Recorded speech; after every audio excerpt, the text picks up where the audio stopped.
Hi everyone, and welcome to my channel. Don't forget to subscribe, and if you enjoy the story, give it a like. Let's get into it. Story 1. I used to work the night shift at a 24/7 store. By Bob Jones.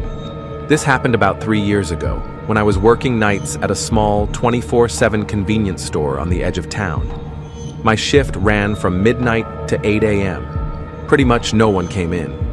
Maybe a few truckers, some college kids now and then. It was quiet. Too quiet sometimes. So quiet, in fact, I could hear cars turning a mile away at the main intersection. I usually read or scrolled through my phone. It was that dead. Until one night, it stopped being boring. The first time I saw him was on a Wednesday. I remember because there had been a big storm the night before, and most of the area lost power. I was using a backup LED light to illuminate the register and the front door. Since there was no electricity, I was only selling what was within arm's reach near the counter. He walked in around 2 a.m. Tall, thin, black hoodie with the hood up. I couldn't see his face well. Head down, long hair, and what looked like dirt all over his skin. Or maybe it was just the shadows. Honestly, he looked either homeless or like he was on something. Either way, I instantly got a bad vibe. He didn't say a word, just walked right past me. I told him, "Hey man, with the power out, I can only sell what's near the counter." Right then, the lights flicked back on. So I figured, okay, no reason to stop him now. He made a slow circle around the store, didn't speak, stopped at a few corners, right under the cameras, never looked up, then walked right out. Weird. I kept thinking, did he steal something? Why'd he keep lingering near the cameras? But I didn't see him take anything. Maybe I was just being paranoid. Next night, same thing. After midnight, same guy. This time, he stood in front of the freezer section for like 5 whole minutes, just staring, completely still, as if he was one of the frozen items inside. That's when I started getting nervous. You know that feeling when nothing's technically happening, but your instincts are screaming that something's wrong? I said, "Hey, can I help you? Looking for something?" He didn't react. Not a flinch. I told myself that if he came back again acting like that, I'd call the cops. He seriously freaked me out. I never showed it, but man, I was sure he could snap any second and pull a weapon. Thankfully, he didn't. Just walked out again. No rush. I checked the camera footage after his visits. That's when it got really weird. He wasn't there. I mean, he was, but also, he wasn't. You could see the door open. You could see me looking toward the freezer. But him? Just static. Distortion. Sometimes the lens would blur or pixelate right where he should have been. In one clip, his reflection didn't even show up on the glass. It was like he was glitching out. I figured I was losing it. Took a night off to sleep. But when I came back, guess who walked in again? This time, he went straight to the counter and said, "Have you seen her?" I was frozen. "Who?" I asked, and I was shocked. First, because he actually spoke. Second, he was real. I wasn't crazy. He just looked past me at the rack behind the counter. Gum, batteries, whatever.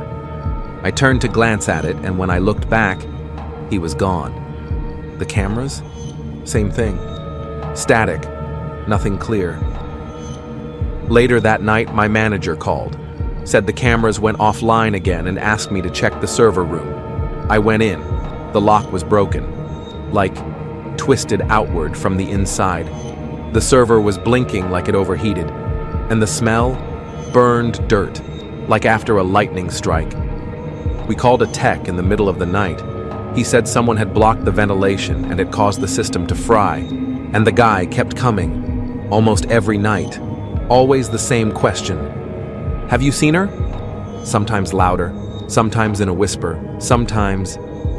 It felt like the voice wasn't even coming from him, but from the walls. I was losing my mind. I quit 2 weeks later. 3 years passed. One day I stopped by the store again. New name, fully renovated. Girl behind the counter, probably in her 20s. I casually asked, "You ever get any weird customers at night?" She paused, then said, "There's one guy, shows up almost every night, always in a black hoodie. Doesn't say anything though, he just points at the security cameras and leaves." If you enjoyed the story, don't forget to give it a like. Story 2. By Steve Davis. I was driving on a forest road at night. I work as a driver. I often take night routes, especially when something urgent needs to be delivered between districts. Those jobs usually pay well. This story happened on a road between two suburbs of Portland, Oregon, near Mount Hood. There's almost no lighting there, just forest and silence. It was late autumn, around 2 a.m. The road stretched in a nearly perfect straight line. I was driving and listening to a podcast, probably the only thing that keeps me from falling asleep at night. At some point, my headlights caught a silhouette, a woman. She was standing by the side of the road, a long coat, light-colored hair, her face wrapped in a scarf. She wasn't even trying to wave me down, just stood there, like she was waiting for something. That kind of encounter is rare out there. I slowed down. Maybe she needed help and was too shocked to signal. I braked and came to a stop. Looked in the rearview mirror. Nothing. Seriously. No sign of her, no footprints on the roadside, as if no one had been there at all. I figured I imagined it. Forest road, nighttime, fog. The mind can play tricks. Probably the coffee's wearing off, I thought, and took another sip from the cup. I felt a bit more awake and drove on. 10 or 12 minutes later, I saw her again. That same woman by the roadside. Same figure, same posture, but now on the opposite side of the road. It felt like I had turned around and was driving back the way I came, like I was passing her again, only from the other side. But I hadn't turned around. I was sure I'd been driving straight the whole time. There was no way she could have gotten ahead of me. I didn't stop this time, just kept driving. But inside, it suddenly felt cold, like someone had opened a window in the back seat. I tapped the window controls. All the windows were shut. I had left mine slightly cracked. Maybe I was overheating. 5 minutes later, the podcast cut out, the radio began to crackle, and a quiet voice came through the speakers. Almost a whisper, like when you accidentally tune into some private frequency. It hissed, "Don't leave her again! Don't leave her again!" I shut the radio off, but the voice kept going for a couple more seconds, like it was coming from somewhere inside the cabin. That's when I started to feel really uneasy. I decided to stop at the nearest station. I made it to a nearby gas station and stayed there until sunrise. Didn't sleep well. I kept dreaming that I was back on the road, and that woman was getting into my car. When I told a friend about it later, he listened carefully. Then he said, "You know, 6 years ago, a woman was hit on that road. The driver didn't see her. They both went off into a ditch. It happened at night. In autumn. Creepy. Now, whenever I drive that road, I avoid looking at the shoulder, and I try not to take that route at all anymore." Story 3. I rented a cheap apartment for a few days. Told by Tom Smith. I was on a business trip. I'm an insurance claims agent. This time I was sent to Memphis, and I figured I'd save some money and skip the hotel. I found a studio through a short-term rental site. It was cheap, but had decent reviews. An old place, but still in okay shape. There was just one odd thing. The host asked me not to open the closet. "It's packed with stuff. Better leave it alone," he said. I didn't care. I was only staying one night. I spent the whole day working, checked in that evening, set up my laptop, turned on a movie, and started eating noodles. I always go for Chinese food when I travel. As I was watching the movie, I started hearing this faint creaking sound. At first I thought it was just outside, maybe the wind or an old sign shifting. I paused and listened. Nothing. I hit play again, and a few seconds later, the sound came back. Low and scratchy, like a window straining in its frame, or nails dragging slowly across a chalkboard. I started looking around, leaning closer to the walls, and eventually figured out the sound was coming from the closet. That made me pause.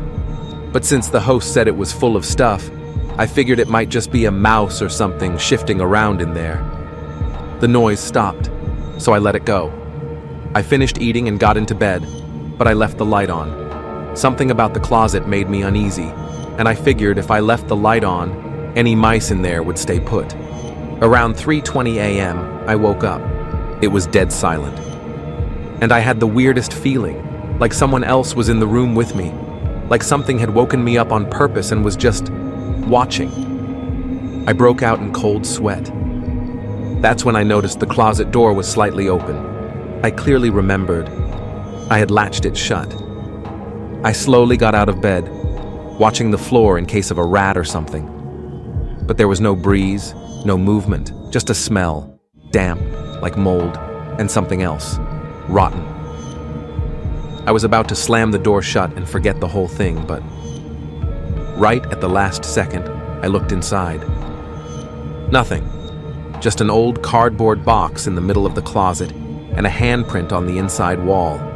The fingers were way too long. Creepy, maybe just a Halloween prank. But between the strange warning, the watching feeling, and those quiet little sounds all night, I couldn't sleep. I kept hearing soft rustling and creaks coming from that closet. I left before the host showed up, told him I had an early flight. He messaged me. "No problem. Everything okay?" I told him what happened. His reply? "Yeah, I understand. Usually the ones who stay longer than one night get sick. You were lucky. Why the hell is he still renting that place?" Like it. Subscribe. There are many more interesting stories ahead. Thank you for watching.